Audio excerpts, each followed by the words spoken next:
একটা গ্রামের নাম ছিল চন্দ্রপুর। এই গ্রামে থাকত রমজান নামের এক কৃষক।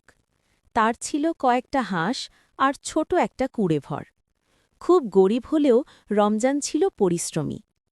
রমজানের স্ত্রী আয়েশা খুব সুন্দর পিঠা বানাতে পারত। শীত এলে সে চালের গুঁড়া দিয়ে চিটি পিঠা বানাত, কিন্তু চাল ডাল জোটানোই ছিল কষ্টের। একদিন আয়েশা বলল, এই শীতে যদি ভালো কিছু পিঠা বানাতে পারতাম তাহলে বাজারে বিক্রি করে কিছু টাকা হতো। রমজান চিন্তায় পড়ে গেল। সে ভাবল, হাঁসগুলোই এখন আমাদের শেষ ভরসা। পরদিন সকালে রমজান একটা হাঁস বিক্রি না করে জবাই করল। আয়েশা সেই হাঁসের মাংস দিয়ে পিঠার পুর বানাল।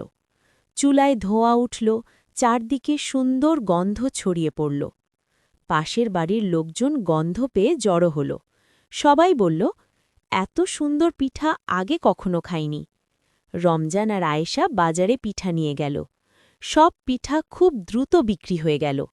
সেদিন তারা কিছু টাকা হাতে পেল। কিন্তু এখানেই শেষ নয়। রমজান লোভে পড়ে ভাবল, একটা হাঁস দিয়ে যদি এত লাভ হয়, সব হাঁস দিলে তো আরও বেশি লাভ হবে। পরের কয়েকদিনে সে একে একে সব হাঁস জবাই করে ফেলল।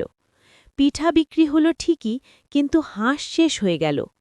শীত শেষ হলে পিঠার চাহিদাও কমে গেল।